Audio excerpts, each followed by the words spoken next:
A discussion taking place behind closed doors at the Indiana Fever headquarters will permanently alter the trajectory of women's basketball history. The rookie star that revolutionized the WNBA, Caitlin Clark, had a revelation that would rock the foundation of the league that selected her. Her remarks during that private conversation would mark the beginning of the most startling hiring in professional sports history and the end of one coaching career. Nobody could have foreseen how one announcement from the league's biggest star would set off an organizational earthquake that threatens to completely alter our preconceived notions about coaching in women's professional basketball when basketball legend Larry Bird's name began to circulate as a possible replacement. After leading the Indiana Fever during Caitlin Clark's spectacular debut season in Arts Henleying Arter, Christy Sides is presently the team's head coach. After Sides was hired in January, Arts Henleying Art Suin managed the intense media attention around the league's most marketable athlete while effectively integrating Clark into the WNBA. In contrast to previous rumors, Stephanie White is the head coach of the Connecticut Sun, not the Indiana Fever, at the moment. Prior to his termination during the Arts Henleying Chaloupe season, White had guided the Fever to the WNBA playoffs. After coaching at Vanderbilt University, she rejoined Connecticut in the WNBA. Throughout the Arts and Lindgar season, Indiana's coaching position has stayed consistent. Manage. However, as the club navigates its newfound success and commercial prominence, concerns are raised regarding what internal organizational forces could be impacting long-term coaching decisions and team direction. Despite having strong links to Indiana basketball, Larry Bird, the renowned Boston Celtics player and longtime Indiana Pacers executive, has never had a WNBA coaching position.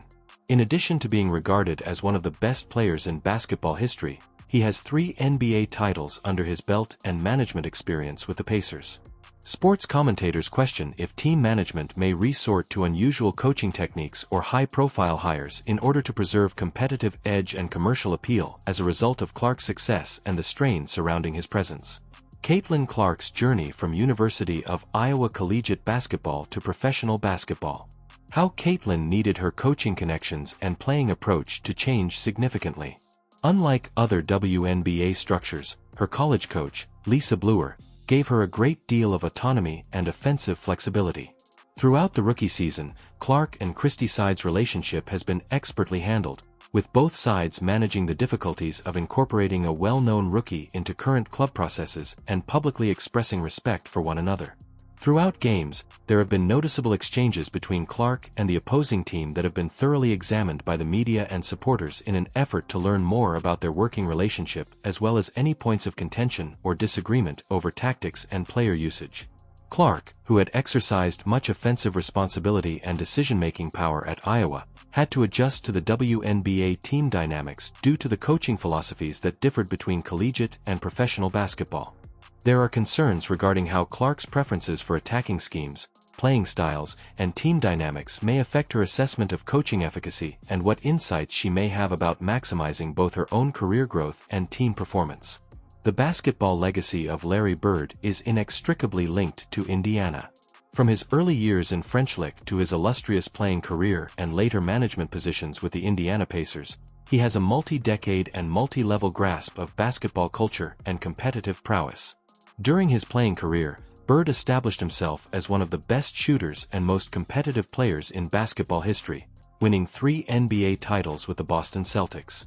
His competition with Magic was legendary. Johnson created models for Ibel Exynos and contributed to the NBA's rise in popularity during the Ichin Jolight era. As head coach of Ichin Jol Jollert Tfu Arts Henu, Bird guided the team to the NBA Finals in Arton. He later served as president of basketball operations, where he assisted in creating competitive teams and fostering an organizational culture.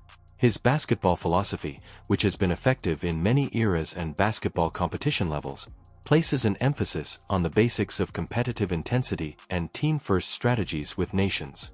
These ideas could apply to professional women's basketball as well. Bird is a desirable figure for any basketball organization looking for legitimacy, basketball expertise, and the capacity to demand respect from players who recognize his historical relevance to the game because of his legendary position in Indiana basketball circles. The majority of WNBA coaches throughout history had backgrounds in women's basketball, including former players and coaches who specialized in the culture and competitive dynamics of women's basketball. Men's and women's coaching has become more prevalent in professional sports in recent years, and some organizations are investigating whether coaching knowledge is gender neutral and what advantages can result from a diversity of coaching viewpoints and experiences. Because of the success of coaches with a variety of backgrounds in women's professional sports, companies are now more likely to explore unusual hires when looking for competitive advantages or alternative methods of team building and player development. There are concerns regarding whether coaching assignments involving top basketball knowledge and skill transcend traditional gender limits, as well as what criteria should be used to evaluate coaching performance outside of historical precedent and accepted norms. Sports pundits question if managing a rare generational talent like Clark has special chances and problems that call for alternative coaching philosophies or viewpoints that may profit from unorthodox hiring practices. Professional sports clubs base their hiring decisions on a variety of criteria, including as player relationships, organizational culture, competitive performance, fan involvement, and business concerns that go beyond conventional basketball stats. The Indiana Fever's transition from a financially troubled club to a commercially successful business has special possibilities and constraints that may affect coaching choices in a different way than in other WNBA franchise scenarios. The growth of players, team cohesion, competitive outcomes, media relations, and the capacity to optimize the potential of important players and organizational resources are some of the factors that franchise ownership and management consider when assessing coaching performance. Because of the financial success brought forth by Clark's presence, the team must weigh competitive objectives against preserving the growth and happiness of its most important player and commercial asset while making coaching choices. Legal experts point out that in order to prevent legal issues, coaching changes in professional sports require careful navigation of intricate contractual concerns, such as buyout clauses, hiring procedures, and league approval processes. Professional athletes' preferences, developmental requirements, and the organizational commitment in maximizing their potential and preserving their contentment with team direction and leadership frequently have an impact on coaching decisions. For a franchise to succeed, the bond between its top players and coaching staff becomes essential. When some players that produce a lot of income and competitive advantage are the focus of large financial and competitive investments by organizations. There have been instances in professional sports history where coaching adjustments have been impacted by the preferences of superstar players or discoveries on the efficacy of coaching in fostering and maximizing the potential of top talent. Clark and other generational superstars are in a unique position where their opinions and advice about the efficacy of coaching may be given more weight when making decisions for the organization. Goes beyond the normal dynamics of a player-coach relationship. There are concerns concerning how franchise organizations should strike a balance between player involvement and impartial coaching performance evaluation, as well as how player preferences have to be taken into account when making significant organizational choices like coaching changes. Regardless of the gender of the players or coaches, the core ideas of basketball strategy, player development, and competitive preparation are frequently seen as universal.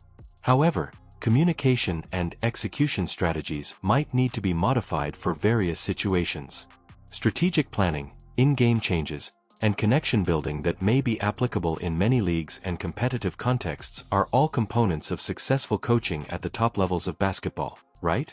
Basketball coaching's technical facets, such as offensive and defensive schemes, player placement, talent development, and game preparation, call for knowledge that might be enhanced by a range of viewpoints and experiences from various basketball competition levels.